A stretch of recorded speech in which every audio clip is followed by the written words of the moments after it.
केरल का वायनाड, जहां प्रकृति ने ऐसा कहर ढाया है, भयंकर त्रासदी वाले हालात बन गए हैं।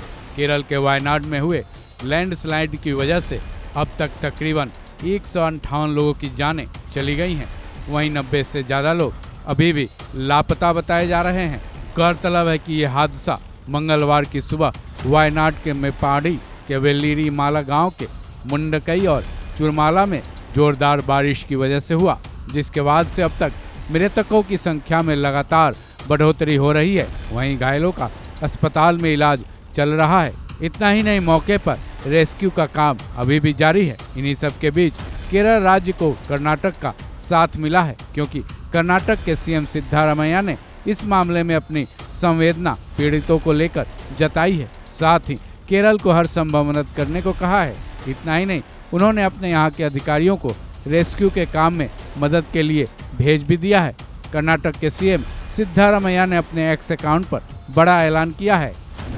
ये बहुत ही भीषण त्रासदी है। इस त्रासदी में कन्नड़ के लोगों की जान जाने से ये और भी दर्दनाक हो गया है। मृतक कन्नड़ के लोगों के परिजनों को 5-5 लाख रुपए का मुआवजा दिया जाएगा।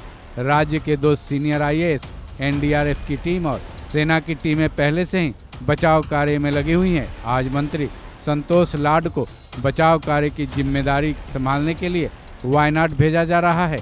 पीड़ितों की जान बचाना हमारी पहली प्राथमिकता है और हमारी सरकार संकट में फंसे कन्नड़ लोगों तक सुरक्षा पहुंचाने के लिए कड़ी मेहनत कर रही है। इतना ही नहीं, कर्नाटक को मदद भेजने के अलावा सीएम सिद्धारमैया वायनाड की स्थिति पर बेहद ही बारीकी से नजर बनाए हुए हैं। साथ ही वहां के बिगड़ते हालात को देखते हुए उन्होंने अपने राज्य के संबंधित अधिकारियों को निर्देश भी दिए हैं।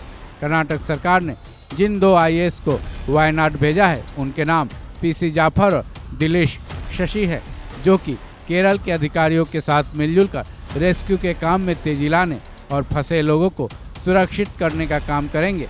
कर्नाटक के सीएम सिद्धारमैया ने यह भी जानकारी दी है कि बेंगलुरु में तैनात NDRF को वायनाड में ले जाने के लिए कर्नाटक सरकार ने मदद की थी। वहीं कर्नाटक सरकार के जरिए ही ग्रीन कॉरिडोर के जरिए बेंगलुरु से वायनाड तक सेना के मद्रास इंजीनियर ग्रुप के रसद व्हीकल को भी मुहैया कराया गया है। इतना ही नहीं, केरल कर्नाटक के बॉर्डर इलाकों के अधिकारी भी जरूरी संसाधनों को वायनाड तक ले जाने में लगातार सहायता कर रहे हैं। साथ ही बांदीपुर चेक पोस्ट को खास निर्देश भी जारी किए गए हैं, जिसमें यह कहा गया है कि कर्नाटक केरल के राहत आयुक्त और केरल आपदा प्रबंधन प्राधिकरण के सदस्य सचिव के साथ लगातार संपर्क में है और चल रहे बचाव कार्यों के लिए कर्मियों और सामग्रियों की आवाजाही को सुविधाजनक बनाने के लिए हर संभव सहायता प्रदान कर रहा है। ऐसे में तो ये साफ है कि केरल की मदद के लिए कर्नाटक पूरी तरह से सामने आया है। ऐसे में हम ये कह सकते हैं, वायनाड लैंडस्लाइड की त्रासदी से निपटने के लिए कर्नाटक पूरी तरह से केरल के साथ दिख रहा है, जो कि बेहद सराहनीय है। इस खबर में बस इतना ही। बाकी अपडेट्स के लिए जुड़े रहें वन इंडिया हिंदी के साथ।